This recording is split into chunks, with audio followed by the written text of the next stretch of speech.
Sir, ಇದು election ಸಂಬಂಧಪಟ್ಟಂತೆ ಉಪಚುನಾವಣೆ ದಾವಣಗೆರೆ ಇರ್ಬೋದು, ಬಾಗಲಕೋಟೆ ಇರ್ಬೋದು, ನಿಮ್ಮ ಅಸೆಸ್ಮೆಂಟ್ ಹೇಗಿದೆ ಸರ್? ಈ ಅಸೆಸ್ಮೆಂಟು ಗ್ಯಾರಂಟಿಯಾಗಿ ಕಾಂಗ್ರೆಸ್ ಗೆಲ್ತದೆ. ಎರಡೂ ಕಾಂಗ್ರೆಸ್ ಸೀಟೆ.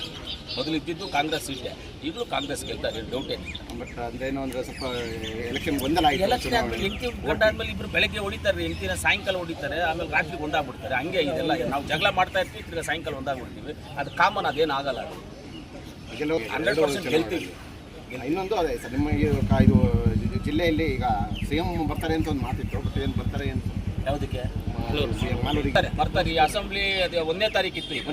1ನೇ ತಾರೀಕು ಅದು ಪೋಸ್ಟ್ ಪೋನ್ ಆಗಿ 15ನೇ ತಾರೀಕು ಮೇಲೆ ಎಲೆಕ್ಷನ್ ಆದಮೇಲೆ ಅದು ಎಲೆಕ್ಷನ್ ಆಗಿ ವೋಟಿಂಗ್ ಎಲ್ಲ ಆದಮೇಲೆ 15ನೇ ತಾರೀಕು ಮೇಲೆ ಬರ್ತೀವಿ ಅಂತ ಫಿಕ್ಸ್ ಮಾಡಿದ್ದಾರೆ.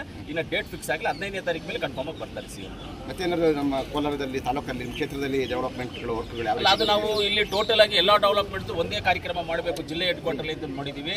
ನಮ್ಮ ಏನಿವತ್ತು ನಮ್ಮ ದೇವನಹಳ್ಳಿ, ನರಸಾಪುರ, ವೇಮಗಲ್ಲು, ಹೊಸೂರ್ಗೆ ಹೋಗುವಂಥ ರೋಡು, ದೇವನಹಳ್ಳಿ ಟು ಕೋಲಾರ ನಮ್ಮ ರೈಲ್ವೆ ಇದೆಯಲ್ಲ ಅಲ್ಲವರೆಗೂ ಬರುವಂಥ 4 ಲೈನ್ ರೋಡು, ಆಮೇಲೆ ನಮ್ಮ ಡೆವಲಪ್ಮೆಂಟ್ಸು ಟೋಟಲ್ ಜಿಲ್ಲೆಯ ಎಲ್ಲ ಫಲಾನುಭವಿಗಳಿಗೆ ಕೊಡುವಂಥದ್ದನ್ನು ಎಲ್ಲವನ್ನು ಒಂದೇ ಸಲ ಒಂದು ಜಿಲ್ಲಾ ಕಾರ್ಯಕ್ರಮ ಮಾಡಬೇಕು ಅಂತ ಪ್ಲ್ಯಾನ್ ಮಾಡ್ಕೊಂಡಿದ್ದೀವಿ. ಅದು CM ಮಾಲೂರಿಗೆ ಬಂದೋದ್ಮೇಲೆ ಅದನ್ನು ತೀರ್ಮಾನ ಮಾಡ್ತೀವಿ. ರೈಸ್ ಮಾಡಿದ್ರು 4 ಲೈನ್ ಯಾವ ಹಂತದಲ್ಲಿ ಸರ್? ಇವತ್ತು 150 ಜನ ಇಂಜಿನಿಯರ್ಸ್ನ ಆ ರೋಡ್ಗೆ ಬಿಟ್ಟಿದ್ದೀವಿ. ಇದು ಮಾಡೋದಕ್ಕೆ ಸರ್ವೆ ಮಾಡ್ತಾ ಇದ್ದಾರೆ. ಬೇಕಾದ್ರೆ ನೀವು ಹೋಗ್ಬೋದು, ಎಲ್ಲಿ ನೋಡಿದ್ರು ನಿಮ್ಗೆ 20 ಅಡಿಗೆ ಒಂದು ಇಂಜಿನಿಯರ್ ನಿಂತ್ಕೊಂಡು ಕ್ಯಾಮ್ರಾಗಳು ಇಟ್ಕೊಂಡು ನಿಂತ್ಕೊಂಡವ್ರೆ ಎಲ್ಲ ಆ ರೋಡಲ್ಲಿ ಎಲ್ಲ ರೆಡಿ ಆಗ್ತಾ ಇದೆ. ಈ 150 ಜನ ಬಿಟ್ಟಿದ್ದೀವಿ. ಇಡೀ ಚರಿತ್ರೆಯಲ್ಲಿ ಯಾವತ್ತೂ ಇಲ್ಲ ಅಷ್ಟು ಜನ, ನೀವೆಲ್ಲೂ ನೋಡೋರಿಲ್ಲ. ಹೈವೇನ ಸರ್ವೆ ಮಾಡಿ ಬೌಂಡ್ರಿ ಫಿಕ್ಸ್ ಮಾಡೋದಕ್ಕೆ ಎಲ್ಲೂ ಇಲ್ಲ. 150 ಜನ ಬಿಟ್ಟು ಮಾಡ್ತಾ ಇದ್ದಾರೆ.